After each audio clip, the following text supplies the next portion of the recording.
Welcome to DD Smart Coaching channel. Today we are going to learn chemical reactions and equations. Chemical reaction आणि equation याकरिता हे समजून घेण्याकरता आपल्याला काही कन्सेप्ट आवश्यक आहेत ज्या माहीत पाहिजेत. जसं की ॲटम. आता ॲटम म्हणजे काय? It is a smallest unit of matter. मॅटरचा सगळ्यात छोटात छोटा कण म्हणजे ॲटम, ज्याला आपण अणू म्हणतो. आता इथे बघा, सेंटरला प्रोटॉन आहे, न्यूट्रॉन आहेत आणि त्याच्या अवतीभोवती इलेक्ट्रॉन्स फिरतात. प्रोटॉनवर पॉझिटिव्ह चार्ज आणि इलेक्ट्रॉनवर निगेटिव्ह चार्ज असतो. आता दुसरी कन्सेप्ट पाहूया, मॉलिक्यूल. मॉलिक्यूल म्हणजे काय? A group of 2 or more than 2 atoms of same or different elements that are chemically bonded to another.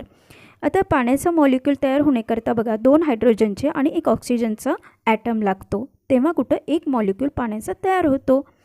तर मॉलिक्यूल हे असे तयार होत असतात. आता आपण तिसरी कन्सेप्ट बघूया. तिसरी कन्सेप्ट काय आहे जे आपल्याला आवश्यक आहे माहीत असणं? तर तिसरी कन्सेप्ट आहे कंपाऊंड. तर कंपाऊंड म्हणजे काय? A substance is form by chemically bond two or more chemical elements. असा सबस्टन्स जो तयार होतो 2 किंवा जास्त केमिकल एलिमेंट्सद्वारे आणि यांच्यामध्ये एक केमिकल बॉन्ड असतो. जसं की पाणी आणि सॉल्ट, NaCl. ओके, तर Na आणि Cl यांच्यामध्ये केमिकल आयोनिक बॉन्ड हा असतो. तर अशा प्रकारे कंपाऊंड हे फॉर्म होतात. आता आपण पुढचे कन्सेप्ट पाहूया, जे आपल्या टॉपिक जे आहे ती म्हणजे केमिकल रिॲक्शन. तर केमिकल रिॲक्शन म्हणजे काय? आता आपण पाहू. केमिकल रिॲक्शन्स हे याची अति डेफिनेशन आपण पाहून घेऊया. तर केमिकल रिॲक्शन म्हणजे काय? The process in which a substance or substances undergo a chemical change to produce new substance or substances with entire new properties. याची डेफिनेशन काय सांगते? अशी एक प्रोसेस आहे ज्याच्यामध्ये एक किंवा अनेक सबस्टन्स हे केमिकल चेंजेसमध्ये जातात आणि त्यांच्यात केमिकल चेंजेस होऊन नवीन एक किंवा जास्त सबस्टन्स तयार होतात, जे की एंटायरली नवीन प्रॉपर्टीचे असतात. जसे की कार्बन डायऑक्साईड आणि पाणी, जेव्हा यांची केमिकल रिॲक्शन होते तेव्हा कार्बोनिक ॲसिड तयार होते आणि ओके, तर हे आहे केमिकल रिॲक्शन्स. आता केमिकल रिॲक्शन्स जेव्हा होतात, पण हे लिहिण्याची एक पद्धत असते बरं का. मग हे केमिकल इक्वेशनद्वारे लिहिलं जातं. हे कसं लिहितात?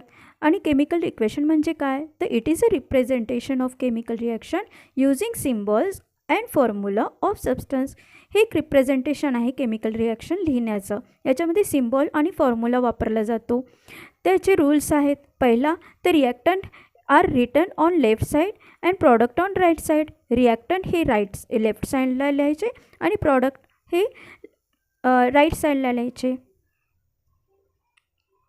जसे की H2 + O is gives rise to H2O.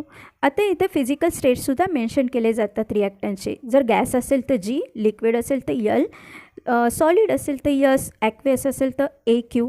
अशा प्रकारचे देखील रिॲक्टंट्स आणि प्रॉडक्टचे हे इंडिकेट केले जातात. तर हे होते केमिकल इक्वेशन कशाप्रकारे लिहायचं यानुसार. यात आणखीनही काही गोष्टी आहेत, जसं की हीट आवश्यक असेल तर हीटचा सिम्बॉलसुद्धा देतात. आता आपण एक छोटंसं इन्फॉर्मेटिव्ह पाहूया की जेव्हा केमिकल रिॲक्शन्स होतात किंवा एखादा पदार्थ नवीन पदार्थात तयार करू पाहतो किंवा तयार होतो, तेव्हा 2 चेंजेस होतात. एक आहे फिजिकल चेंज आणि दुसरं आहे केमिकल चेंज. आता फिजिकल चेंज म्हणजे काय? म्हणजे याच्यामध्ये काय घडतं? तर फिजिकल चेंज जेव्हा घडतं ती ही रिव्हर्सिबल प्रोसेस असते. जसे की पाण्याला जर आपण गरम केलं किंवा पाण्याला आपण थंड केलं तर त्याचा आईस होतो, बर्फ होतो.